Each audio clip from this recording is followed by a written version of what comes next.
Wai-Tai. Wai-Tai. Not bad, eh?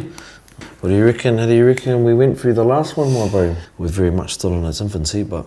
No, I think we've done mean, bro. Good to see it, well, first and foremost, throughout our rohe, throughout the motu, but also, you know, seeing it worn in some parts around the world too, in the short amount of space. So Dubai, yes, and the desert there, and the bro Rob over in LA.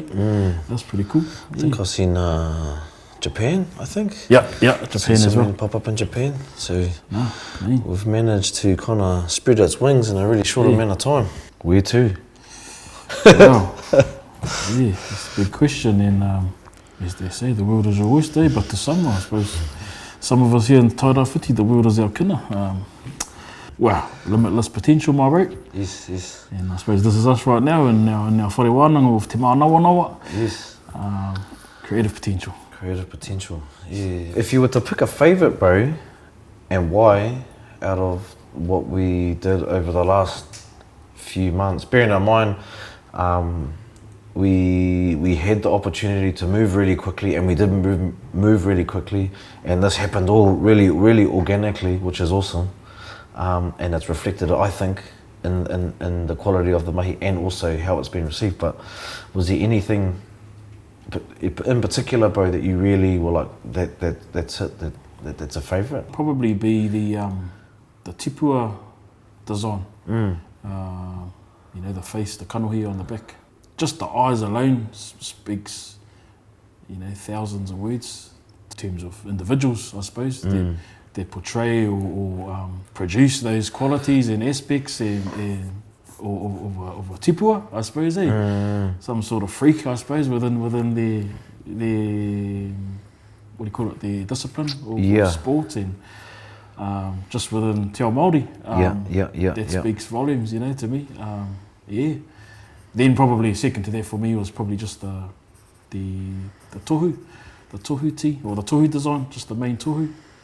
That's cool, it's pretty simple, but again, speaks volumes, the kaupapa behind it, aramoana tohu. Yes. It's cool. What about yourself?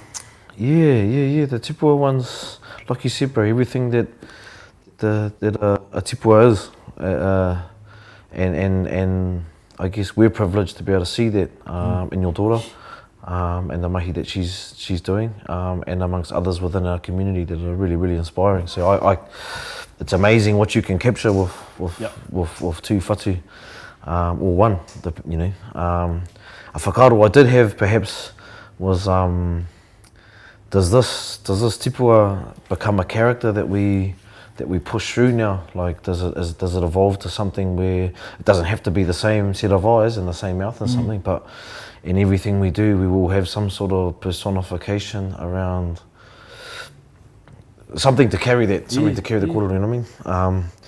The other one was Koitiaki for me. There's been some really amazing stories come back around, one, the gifting of particular kākahu that carry that design to people, but also the whakaaro around it of, say, someone's life being saved, and then them as a mark of gratitude, giving a koha with this particular pattern on it, to say thank you. I mean, to say thank you is the understatement of the year, but it is a pretty cool story to hear. And Koitiaki move in different ways, so it doesn't have to be a shark if we're going to move into the next one. But for us in Tūranga, obviously a shark is a and along the coast, and actually within te ao Māori, is a big one. And something about our core whaiwhai style, you know, will always speak to us on a different level. I mean, criticisms or work-ons or anything that may challenge in a good way, and challenge is good, us and where we stand right now. Probably, like, you know, something that was really criticised, not in a real bad way, but was keeping up with the demand. Like, there were moments there where, bro, we were just out of stock, you know. You know, it was like, I think it was around that Black Friday time when there was a backup in orders and stuff, and shipments, dispatch from suppliers and stuff, so that backed up a lot of stock. So a lot of learnings, but that was probably one that stood out in terms of knowing that shit, there's a heavy demand. We've only just sort of, like, you know, Yeah. Put one foot in the big toe in the door. Yeah. We gotta meet the demand as well. So big learning in there. Probably comments from whānau about different cuts of garments. We're quite we're limited at the moment, but yes, it's certainly just begun. So. It's kind of been laid out for us. We've now got a pretty amazing opportunity to take this somewhere, and really build this into reality. What we can see in our heads, I know that's our jobs. We're the definitely, bro. Our jobs is to create this. And I think what's a real cool thing, I suppose, with you and I is it's not just you and I. It's having 3 other minds and skills, of the bros, like Rangirangi, Ewan and Raniera. We all contribute and collaborate on this kaupapa, bro. Yes. It's been pretty cool so far. So it's good having 5 minds, 3 more than 2. Yes. To whakawhiti whakaaro, Yep. Change things up and feedback from one another. Yes. The other thing I will add to that as well, and I think personally, is probably a reason why we were able to execute really well early, is that we are all users and we all partake in the moana through our families, through us as individuals. So if it doesn't sit in a practical sense for us, it won't sit on the table probably. Like, through our mahi, my bro, a kōrero can hold so much kōrero. Our designs are so, I believe, one of the reasons why they've lasted so long is we can boil down all the 2,000-3,000 years of kōrero into 3 lines on something. So being able to pull it back a little bit, although I don't like saying that because we're not, it's still developing and moving forward. Maybe like going back to Wai-Tai, well, and as a kupu, but also as a whakaaro, like one angle. Obviously, we've produced a lot of teas, and we will continue to produce a lot of teas. How do we switch up a little bit? How do we take this somewhere else? And then the other line to that is like, how do we move back to the moana and carry our designs off into something that might be a bit more practical, that we can use on the moana, in the moana, amongst our whānau that are part of, or that partake in wakaama, surfing, fishing, everything that we do here in Te Tairāwhiti. What does that look like? Maybe something that sort of, I'd like to think helps enhance their performance. I know a lot of our whānau train throughout the year, in wakaama in particular, but in our rohe and probably throughout the motu and the world is surfing all year round. So I don't know, probably some unique garments, bro. I don't know, maybe some thermal rashies. Some slick boardies. Those are 2 that come to mind anyway. So being able to keep warm on their boardies, being able to give whānau the opportunity to take some of our taonga away overseas and take our merch, our kākahu over with them into, say, like Indonesia, places like that. In terms of the designs we did for the last few runs, what do you, in your opinion, what worked well? Like, what were the ones that stood out? Like the big, bold, simple ones. We did do some quite intricate stuff. My gut feeling is to pull it back and not simplify, but push bold, big kind of thing. And I like the simplicity too of like the Aramoana pattern, the Ika pattern. But I liked, I suppose, the kaupapa and stuff that are behind the kaitiaki and the tipua design. Brings a sense of, I suppose, kaitiakitanga. It is what it is, but wearing that, having some eyes on your back, sort of watching your back is pretty cool. We're moving into winter now here, off water. What would that look like?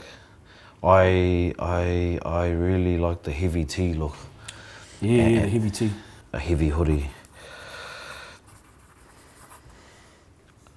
Plus crew. Yeah, I think a heavy tee, it may be like a 220 plus GSM weighted tee. Coming back to an interview, I remember listening to, bro, with Raniera when he won his, I think it was the 7th, bro, he might correct me correct us if I'm wrong, a 7th title and a longboard national title, and he spoke about the performance element of when you're surfing or when you're interacting with the moana in a competitive space, being able to, I guess, channel the different energies, I suppose, from to and from rongo. So being able to, yes, go to battle in one instance, but also to perform and have fun and to express yourself in that way. Incorporating, and the other big one actually I remember thinking of, and we've spoken about it a lot for what we do, is how do we align our real traditional kakahu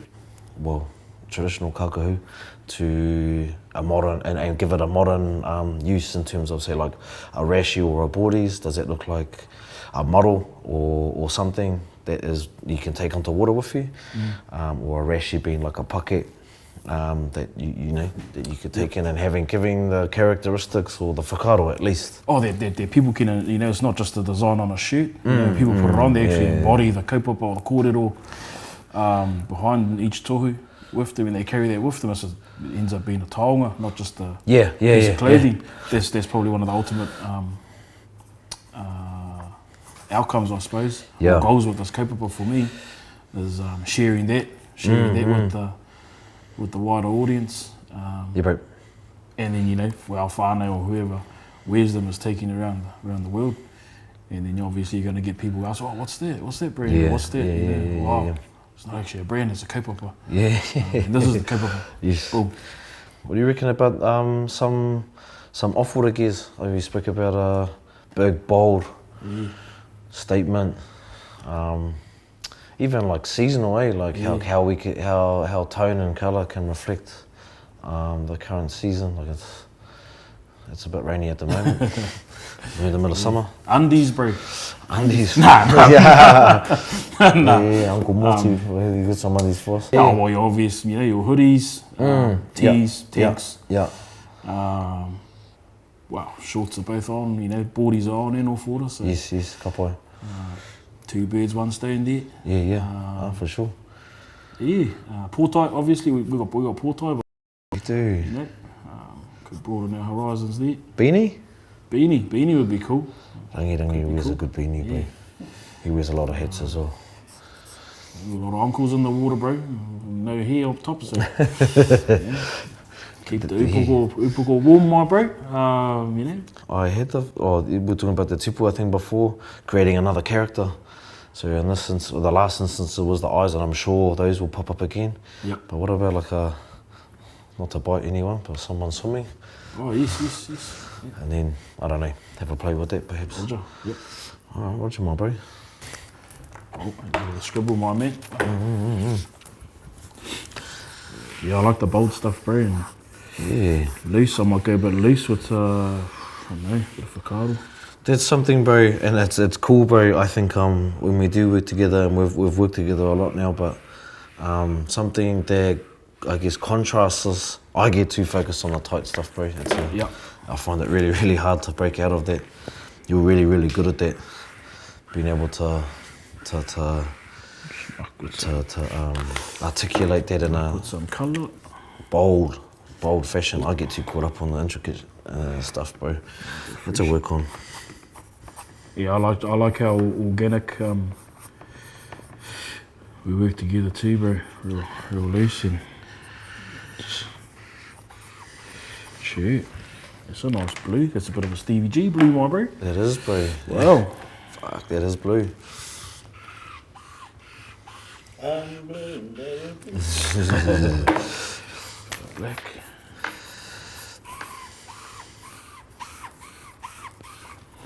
Aramoana. There we go.